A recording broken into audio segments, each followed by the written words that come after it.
Sausio 14 diena, pirmadienis, savaitės pradžia ir pažiūrėkim kripto rinkas.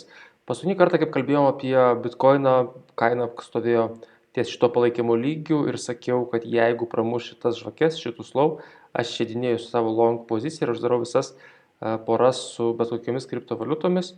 Tai ir padariau, bitkoinas pramušė šitą lygį ir pakrito.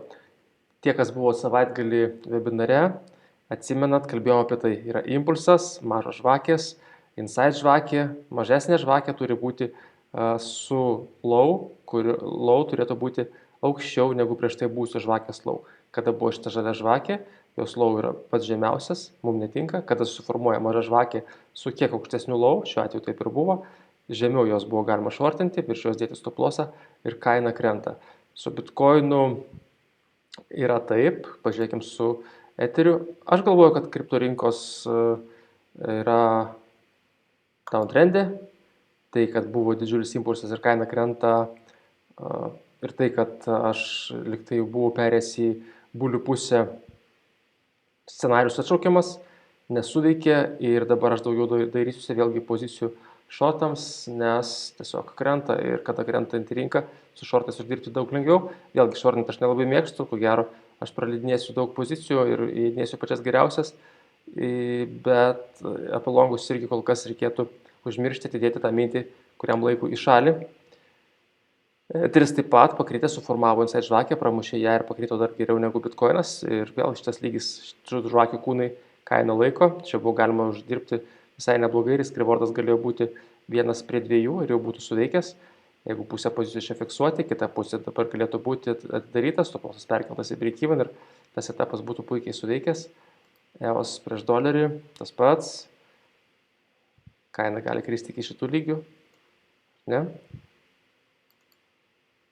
Kaina gali kristi iki apskrito skaičiaus 2. Mes esam vėl aiškiame downtrendė. Vėl EMA linijos krentančios gražiai. Kaina žemiau jų, impulsas, konsoliduojasi, balta zona, maža žvakė, žemiau šortinam ir šios stop lossas kaina krenta.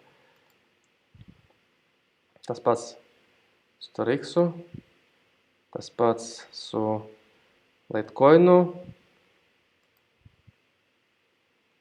pin žvakė, buvo galima šortinti, OMG, tas pats setupas, IOTA, tas pats setupas, maža žvakė, kurios apačia yra aukščiau už prieš tai būsios žvakės apačia, tai yra svarbu. Čia buvo galima šortinti, žemiau virš jos stop lossas, kaina krenta. Iki kur kaina kris, kur kaina stabdys, čia kaina stabdė paskutinį kartą, žiūrėkit, ne veltui ir čia sustojo, ar ne? Kur sekantis lygis, sakyčiau, šitų žvakių kūnai. Kažkur čia. Yra kur kaina judėti ir panašu, kad mes galim pamatyti atsinaujinančius dugnus, žemesnius dugnus negu buvo. TRX atrodo kiek įdomi, ar ne? Ir jeigu TRX mes matom, kad yra uptrendė, vėl noriu priminti, kad jeigu visa rinka būtų uptrendė, čia būtų labai geras setupas, ne tai kad setupas, bet tiesiog grafikas, kuriame ieškotume setupų longams, bet primenu, kad visa rinka yra downtrendė ir viena kažkokia tai moneta, tiesiog viena pati savo toli, taip nenueis, taip nebūna. Ir žiūrėkit, kas yra ant savaitinio grafiko su TRX-ais. TRX yra diržai, su kuriais aš sportuoju, dėl to man kažkaip tai sentimentai.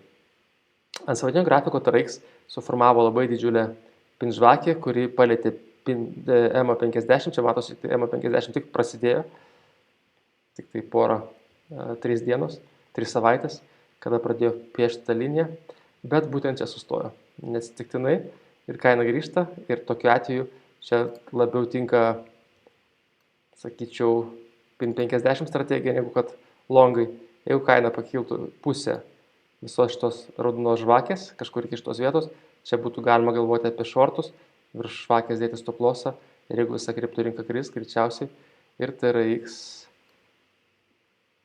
neatsiliks, pažiūrėkit, pin žvakės 50 sutampa dar ir su šitom viršūnėm, vat kažkur tai šita vieta būtų galima galvoti apie šortus, daugiau negu apie longus, bent jau aš taip galvoju. Vėl, jeigu šis kažkokios fundamentalios, geras naujienos, jeigu kažkas ten nutiktų, viskas gali pasikeisti, bet mes ieškom setupų su mažais stop lossais, kur galim uždėti mažą stopą. Ir šiuo atveju palankiau prekiauti yra su rinkos tendencija, tai yra žemyn. XMR, jau žiūrim savaitinius grafikus, bet viskas taip pat, viskas atrodys taip pat, nieko ten išskirtinio. Ir XLM irgi taip pat. Pažiūrėti redlistą.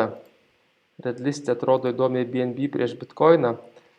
Vėl, jeigu Bitcoinas krenta, tai BNB nekrenta tiek daug, sakykime. Jeigu Bitcoinas nukrito 5 procentus, BNB galbūt nukrito 3 ar 2 procentus. Ir dėl to BNB grafikas prieš Bitcoiną yra geresnis. Bet vėlgi, jeigu Bitcoinas smarkiai kris, nepaisant to, kad BNB prieš Bitcoiną kils, gali būti taip, kad bendroji sumoje, jeigu skaičiuotume doleriais, accountas gali mažėti. Dėl to su longais irgi, nebent tokiu atveju, jeigu būtinai vis tiek norit sėdėti su kriptovaliutomis, tai galbūt tada geriau ne Etheryje, bet BNB, ne Bitcoin'e, bet BNB.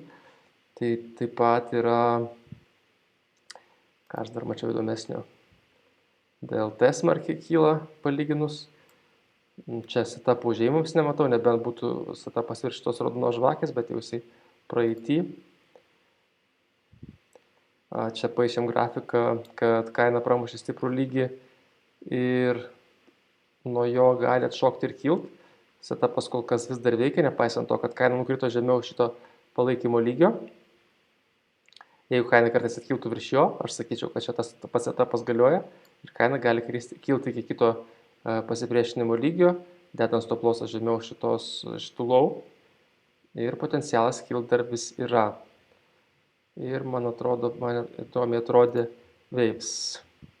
Jo, vėl didžiulis impulsas, kaina pakrito, kaina vėl bando išeiti į baltą zoną ir šiandien mes galime ieškoti setupų longams, kas tai bus, mes žiūrėsime jau ateityje, kol kas dar jų nėra, bet šitą koiną stebėti verta. Tiek šiandienai, jeigu buvo naudinga, nepamirškite paspausti like, pasimatysim greitų laikų, pasimatysim grupėje. Iki.